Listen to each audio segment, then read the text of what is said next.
What if your third eye does not need to be more open? What if it needs to be more honest? We talk about the third eye as though the goal is to see more signs, more patterns, more meaning behind every coincidence, every dream, every person who crosses your path at the right moment. And the spiritual community has made an industry out of helping you see more visions, more downloads, more activation. But here is what nobody is saying. A third eye that is spinning stories at full speed is not open, it is blocked. And the block is not a lack of spirituality, it is an excess of projection. Marcus Aurelius had a practice he returned to every single day of his life. Not visualization, not meditation in the way we talk about it today. He called it objective representation, the disciplined clinical description of what is actually in front of you, stripped of every judgment, every fear, every story the mind wants to add to a plain fact.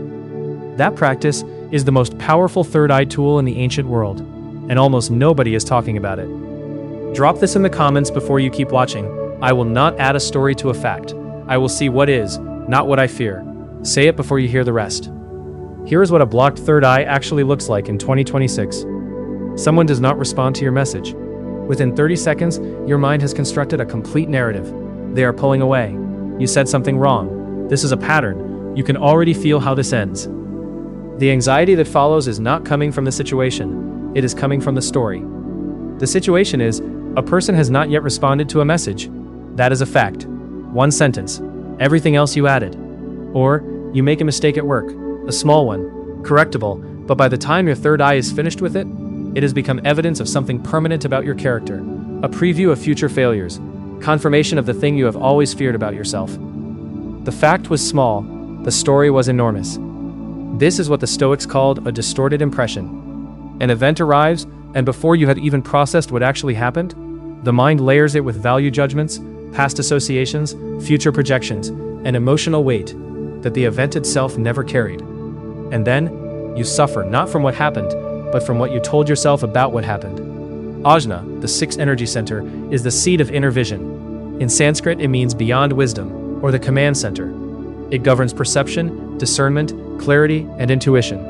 When it is truly open, you see what is, you perceive without distortion. Your inner vision is a clear instrument, not a carnival mirror. But when it is blocked, the opposite happens. The third eye becomes the mind's most overactive storyteller. It takes the neutral raw material of life and processes it through fear, trauma, ego, and assumption, until what you think you are seeing clearly is actually a projection of your own interior noise. The modern version of this is mental fatigue, the exhaustion of a mind that has been interpreting everything all day. Every notification, every tone in someone's voice, every look on someone's face, run through a filter of meaning-making until you are genuinely depleted by nothing more than ordinary life. That is not a spiritual problem. That is a perception problem. And Marcus Aurelius spent his entire life solving it. In the Meditations, Marcus Aurelius describes a practice that sounds simple and is not.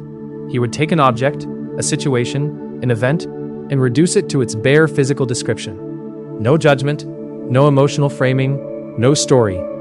He wrote about a lavish dinner. This is a dead animal and some pressed grape juice. Not to be cynical, not to ruin the meal, but to train the perception to see what is actually there, rather than the glamour or the meaning the mind automatically assigns. He wrote about purple robes, the symbol of imperial power. This is fabric dyed with the blood of shellfish. Again, not nihilism. Discipline, the practice of returning to the object before the meaning. In Stoic philosophy, this practice is called phantasia, the impression. Every event first arrives as a raw impression before the mind adds its interpretation. The Stoics identified the gap between the impression and the judgment as the most important space in human psychology. What happens in that gap determines everything. Do you pause in that space and examine what actually arrived? Or do you let the mind immediately attach a story and treat the story as reality? The practice of objective representation is the training of that pause. And it is exactly what Ajna requires to function clearly. The third eye is not supposed to manufacture meaning, it is supposed to perceive clearly. The spiritual tradition around Ajna describes it as the seat of discernment, the ability to see through illusion to what is real. But discernment requires a clear instrument, a mirror that has not been smeared with the fingerprints of ego, assumption, and fear. Objective representation cleans the mirror. Every time you practice it, you are not closing your third eye. You are opening it to what is actually there. Here is the counterintuitive center of this video. The most advanced state of the third eye is not a state of seeing more. It is a state of seeing accurately, and accurate seeing requires that you stop adding things to what is in front of you. When you look at a situation through the lens of your fears, your past wounds, your assumptions about how things go, you are not using your third eye. You are using your trauma. You are using your conditioning. Or seeing the projection of your own interior on the screen of external events and calling it intuition. True intuition, the thing the third eye is actually capable of when it is clear, operates from a completely different place. It arrives quietly. It does not spiral. It does not catastrophize. It does not produce anxiety. It produces a calm, settled knowing. And you cannot access that knowing while the projection machine is running at full speed. This is why clarity is not the enemy of spirituality. Clarity is the deepest form of it.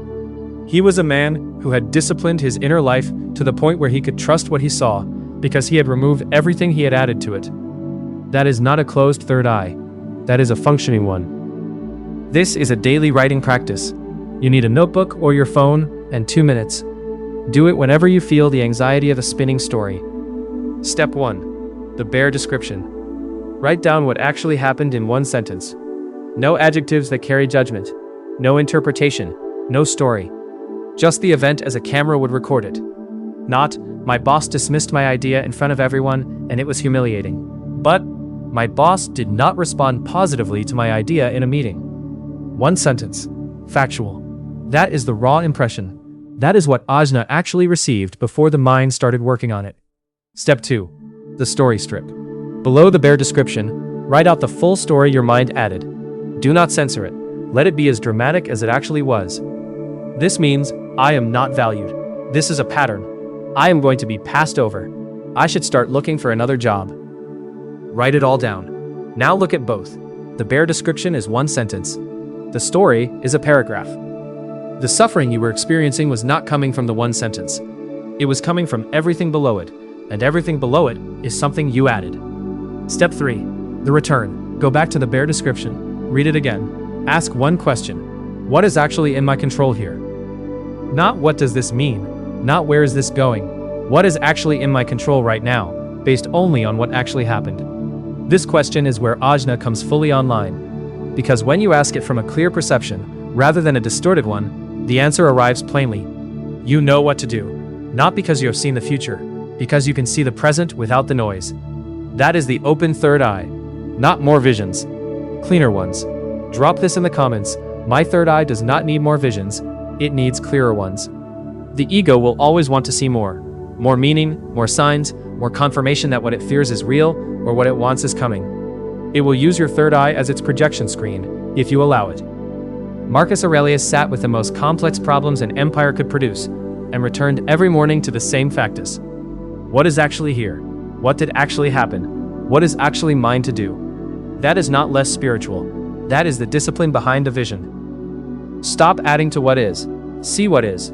Trust what you see when it arrives clean. The Awakened Stoic.